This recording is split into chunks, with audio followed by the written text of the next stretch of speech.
Hello and welcome to this year's first New Year's Vodcast for Thursday, January the 6th with me, Kevin Ross, for an easy listening digest of the week's news from the Melton Times. Coming up, showing our pride in Melton, Melton's crime-busting drive, crowds turn out for a New Year hunt meet, and Holwell come back. Is this a sign of things to come? All this and more coming up next in the Melton Times Vodcast for Thursday, January the 6th, 2011. On the front page this new year, the Melton Times is once again teaming up with Melton Borough Council to launch another Pride in Melton campaign, and we want you to play your part. Just about everybody can name a grot spot, pinpoint a dumped car or bent lamppost, or any area plagued by fly tippers. So today our grot spot action desk opens for business again, with the aim of making the borough a much cleaner and greener place to work, live and play. If you find a mess that needs clearing up, a sign that needs fixing or a car that needs shifting, call us on Melton 412 521. We will then do our best to make sure something gets done by telling whoever should sort it out, be it Melton Council, the Town Estate, Leicestershire Highways, and then report it back to you. Melton Council is making its top priority and its environmental team is waiting for your calls to swing into action. During the campaign, Melton Borough Council will also be loaning out litter picker kits, which consist of litter pickers, gloves, high visibility waistcoats and black bags, and all litter collected and placed in black bins will be collected free of charge. To find out, call Amanda Hume on Melton 502 499. Nappy New Year. Philippa Crew of Wissendine gave birth to her third child, Heidi Alice, at St Mary's Birthing Centre in Melton at 12:38 p.m. on New Year's Day. The 8-pound baby girl, who wasn't due until January the 8th, was just one of 7 Christmas or New Year babies that were celebrating as we're entering 2011. And also celebrating is a long-serving Syston councillor, who's among Leicestershire's band of proud citizens to receive an MBE in the Queen's New Year's Honours List. Dave Houseman is to receive an MBA for service to local government, having spent the last 16 years or so in politics. Mr Houseman is the County Councillor for Syston, Foster Division, representing the west side of Syston, Cossington, Thrussington and Radcliffe-on-the-Reek. Police are hunting thieves who forced open 2 church collection boxes and stole cash inside them. The boxes were broken open after the thieves walked into St Mary's Church in Burton Street. The thieves struck between 2 p.m. on Monday, December the 27th and 6 a.m. on Tuesday, December the 28th. Anyone with any information should call Crime Stoppers on 0800 555 111. Also gone is the caravan used by the anti-phone mast campaign. A campaign to stop a phone mast being built in Melton Estate has entered its 3rd calendar year, but determined protesters are now having to make do without their caravan as a headquarters. Anti-phone mast campaigners have been living there since February 2009, keeping a constant guard against Vodafone, which still hopes to build a mast on the corner of Grange Drive and Sapcut Drive. The caravan, which is on the land of bargain booze owner Ricky Singh, was finally removed just before Christmas on the back of complaints received about it being an eyesore. The new £30 million Melton Vale Post 16 Centre will open to its first ever students next week. The new centre off Burton Road will open on Wednesday, 8 months earlier than planned due to the speedy progress made on the new building. The first students will transfer from the 6th form at King Edward the 6th School, which is on the same site. Melton Vale Post 16 Centre is opening as part of Leicestershire County Council's £45 million reorganisation of education in Melton and the Vale of Belvoir. The first students will be joined by current Year 11 students at Longfield School, John Fernley College and Belvoir High School, once they finish their studies at their respective schools and move up to the centre in the autumn. Meanwhile, staying with students, a Melton student has been selected as finalist in prestigious London modelling competition.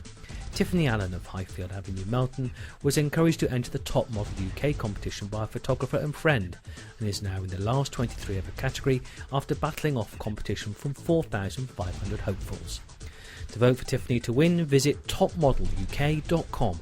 All profits made by the public vote will go directly to charity children with leukaemia. The mother of a serviceman killed in Afghanistan has welcomed the news that bereaved families are to receive a fairer pension. Teresa Woods and her husband Carl were put on the campaign which called for the Ministry of Defence to accept full benefits should be paid to families of soldiers killed while in acting roles. Previously a member of the armed forces had to serve at least a year in the acting role before their pension entitlement increased. Senior Aircraftsman Martin Wojciak was an acting corporal with 34 Squadron RAF Regiment when he was killed in Helmand on October 2009. Mr and Mrs Woods have also been questioning the MOD over the use of their lightly armoured Vectors. They are currently reading through 500 pages of witness statements from the Joint Army and RAF service inquiry into Martin's death in readiness for his inquest, which is yet to take place. Your help is needed to turn Melton into the country's largest neighbourhood watch town. A recruitment drive is now being stepped up for community-spirited volunteers willing to cover their own street by delivering information such as leaflets and posters, or to act as scheme coordinators. Police volunteer and Beat Cascade manager Eric Tyndall, who's been driving the initiative forward since October, has seen the number of Melton streets joining the scheme jump from 12 to nearly 70. He has also been lobbying the support of the town's borough councillors to help spread the word of the scheme and encourage support from Melton Council, though at the time of going to press he was disappointed to hear back from only 7 of the 15 ward councillors. To get involved with Neighbourhood Watch, email Eric Tyndall at leicestershire.pnn.police.uk. Melton charity The Romney Fund is seeking to expand its work to help more children. It was set up 2 years ago in memory of 4-year-old Romancy Fugel of Astorby Valley, who died of a rare form of cancer. Melton Times readers raised £134,000 to send her to America for potentially life-saving treatment, but tragically she died before the money could be raised. The appeal was subsequently turned into a registered charity to help other children suffering from serious or life-threatening illnesses and support their families if they were facing hardship. And finally, news this week, hundreds of supporters turned out for Melton's traditional New Year's Day meet. It was the Cottesmore Hunt's turn to meet in Play Close before leading out towards Burton Lazars. As well as enjoying the trail hunt, supporters contributed to a collection for the air ambulance, which raised £321. The Cottesmore Hunt also had a collection day at the Boxing Day meet in Oakham, which raised £750 for Macmillan Council. Local fox hunts are still going strong, using different techniques such as trail hunts and hunting with birds of prey since the Hunting Act came into force in 2005. In this week's Free Time, now the festivities are over, what better way to herald in the new year than a trip to see Godspell, a lively and colourful show which opened on Sunday at Melton Theatre. The production by the town's Ghastly Theatre Company will have you singing along to many familiar songs and leave you with that feel-good factor. The hippie clothes and colourful set make you feel you're right back in the flower power era. There are performances every night at 7:30 until Saturday and a Sunday matinee at 2:30. For more information, visit ghastlytheatrecompany.co.uk or call the box office on Melton 851111. And staying with the music, calling all young musicians. Time is running out for youngsters to enter the Melton Heat of Rotary's Young Musician of the Year competition. The contest will be held at the Baptist Church, Leicester Road on Sunday, February the 5th, and entries must be received by Monday, January the 17th. The competition is open to young people who permanently live or attend schools within the district. For more information and entry forms, contact Sheila Aston at email sheilaaston@aol.com. You can also visit rotary1070.org. And perhaps people slightly older, a second ballroom dancing weekend is being held at Scolford Hall this month. The event takes place on Saturday the 15th and Sunday, January the 16th. It includes dance lessons, 2-course buffet lunch, overnight stay and 4-course gala dinner.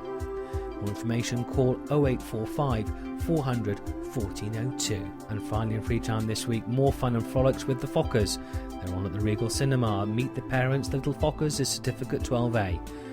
For more information, call the Regal on 562251 or regal-melton.co.uk. I'm Rob Dorset, the Midlands correspondent with Sky Sports News, and you're listening to the Melton Times podcast. In sport, Holwell sports boss Matt Curtis is hoping Monday's remarkable second-half comeback is a sign of things to come to ignite a stuttering league campaign. If the players were hoping for a respite to the dressing room after a 4-1 first-half thumping at Thurmby Nirvana, they were mistaken, as Curtis vented his frustration during a furious half-time team talk.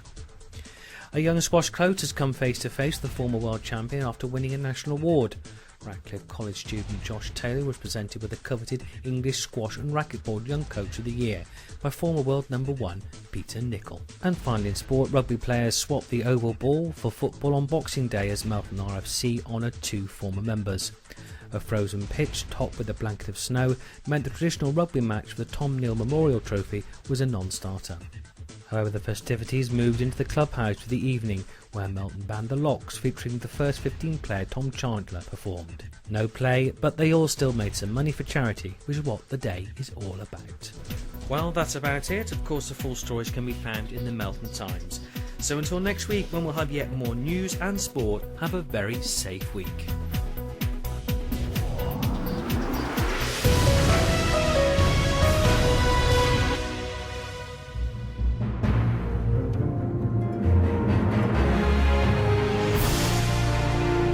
That was your JK Media production for the Melton Times.